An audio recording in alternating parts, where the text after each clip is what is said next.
নমস্কার সকলকে, আর সকলকে আমার এই চ্যানেলে স্বাগত। এখন আমরা যাচ্ছি সীতাকুণ্ডুতে। ফল্গু নদীর এপাশে ছিলাম আর ফল্গু নদীর ওপারে যাচ্ছি, তো হেঁটে হেঁটে আর যাওয়া তো সম্ভব নয়, তাই জন্য ওখান থেকেও সেই টোটো ধরেছি। আর এই দেখো এত বড় ফল্গু নদীর উপরের ব্রিজটা দিয়ে আমরা যাচ্ছি, পুরোটাই শুকনো।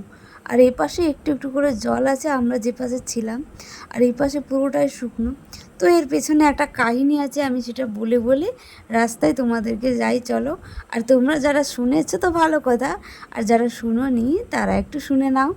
শুনেছি দশরথ যখন প্রাণ ত্যাগ করেন তখন সীতা দেবী, রামচন্দ্র আর লক্ষ্মণ তিনজন এসেছিলেন এখানে দশরথের পিণ্ডদান করার জন্য। কিন্তু পিণ্ডদান করতে গেলে তো তার পূজার সামগ্রী অনেক কিছুই লাগে, তো তার জন্য দশরথ পুত্র দুজন মানে ভগবান রাম এবং লক্ষ্মণ বেরিয়ে গিয়েছিলেন পূজার সামগ্রী আনার জন্য, আর সীতা দেবী সেখানে ছিলেন। কিন্তু অনেক সময় পেরিয়ে যাওয়ার ফলে স্বয়ং দশরথ এসে সীতা দেবীকে বলেন যে সীতা দেবীকেই পিণ্ডদান করতে, কারণ তিনি খুব ক্ষুধার্ত তৃষ্ণার্ত ছিলেন। তো সীতা দেবী বলেন যে এটা কী করে সম্ভব, কারণ পুত্ররাই তো পিণ্ডদান করেন। কিন্তু তখন রামচন্দ্র বলেছিলেন যে আমার কাছে তুমি আর রামচন্দ্র দুজনেই সমান। তো তার জন্য তিনি আরও বলেছিলেন যে তুমি কাউকে সাক্ষী রেখে আমার পিণ্ডদান করো, তাতে আমার তৃষ্ণার্ত মিটে যায় আর আমি স্বর্গে যাই। তো তার জন্যই সীতা দেবী আর রামচন্দ্র লক্ষ্মণকে অপেক্ষা না করে তিনি 5 জনকে সাক্ষী রেখে পিণ্ডদান করেছেন। সেই 5 জন হলো ব্রাহ্মণ অর্থাৎ পুরোহিত, যিনি পিণ্ডদানের ছিলেন, আর ফল্গু নদী, তুলসী, বটগাছ আর হচ্ছে গাভী। তো এই 5 জনকে সাক্ষী রেখে এক মুঠো বালি, ওই ফল্গু নদীর এক মুঠো বালি দিয়েই তিনি পিণ্ডদান করেন। তো এই পিণ্ডদানের পর যখন রামচন্দ্র আর লক্ষ্মণ ফিরে আসেন তখন তিনি বলেন যে রামচন্দ্রকে যে আমি স্বর্গীয় শ্বশুরের মানে রাজা দশরথের পিণ্ডদান করে দিয়েছি। তো সেই কথা কিন্তু কখনোই শুনে বিশ্বাস করতে পারছিলেন না রামচন্দ্র আর লক্ষ্মণ। তো তিনি বলেছিলেন যে আমি যে পিণ্ডদান করেছি রাজা দশরথের, সেই পিণ্ডদানে 5 জন সাক্ষী আছে। তো তাদের কাছে যখন তিনি নিয়ে যান তখন কেউই রাজি হয়নি, শুধুমাত্র বটগাছ ছাড়া, মানে সত্যি কথা স্বীকার করার কেউ রাজি ছিল না।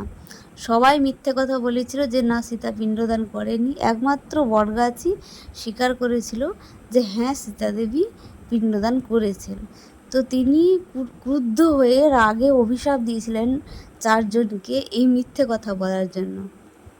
কী অভিশাপ দিয়েছিলেন? ফল্গু নদীকে অভিশাপ দিয়েছিলেন যে তুমি সারা জীবন এইভাবে শুকনো হয়ে তোমাকে কাঁদতে হবে, শুধুমাত্র তোমার বুক চিরেই সবাই জল পাবে, তাছাড়া কোনো দিনই মানে জলে ভর্তি থাকবে না, সে যত বড় বৃষ্টি হোক।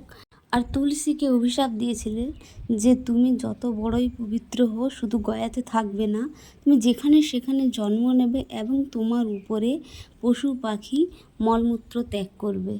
আর গাভীকে অভিশাপ দিয়েছিলেন যে তুমি সব বাড়িতে পুজো পেলেও, সব বাড়িতে তোমাকে মাতা রূপে পূজা করলেও তুমি সবারই এঁঠো খেয়ে বেঁচে থাকবে, তোমার মুখ সব সময় অপবিত্র থাকবে, শুধুমাত্র তোমার পেছনের অংশ মলমূত্রটাই পবিত্র থাকবে। আর পুরোহিতকে অভিশাপ দিয়েছিলেন যে পূজার পরে যেটুকু দানে পাবে সেটুকুতে তার অভাব কোনো দিনই ঘুচবে না, অর্থাৎ সে দরিদ্র হয়েই থাকবে। আজও দেখো এটা একেবারেই সত্যি হয়ে আছে, আজও ওই 4 জন অভিশাপ বয়ে নিয়ে বেড়াচ্ছে। আর একমাত্র বটগাছ আশীর্বাদ পেয়েছিলেন যে সে চির অমর হয়ে থাকবে এবং তার ছায়ায় সবাই আশ্রয় নেবে, আর সেটাও হয়েছে। চির অমর হয়ে বটগাছটা এখনও আছে। দেখো, গল্প করতে করতে সীতাকুণ্ডু ঘুরিয়ে তোমাদের আমি ব্যাক করে বাড়ি ফিরছি, মানে হোটেলে ফিরছি। আর হোটেলে যাওয়ার সময় এই রাস্তাগুলো দেখো, যাওয়ার সময় তো লাইট দেখা যাচ্ছিল না যেহেতু অন্ধকার হয়েছিল না, আর আসার সময় এই ব্রিজের চারপাশটা কি সুন্দর লাগছে, একদম আলোয় ঝলমল করছে পুরো। এবার আস্তে আস্তে করে ফিরি। আর এই ভিডিওটা কেমন লাগলো অবশ্যই জানিয়ে কিন্তু।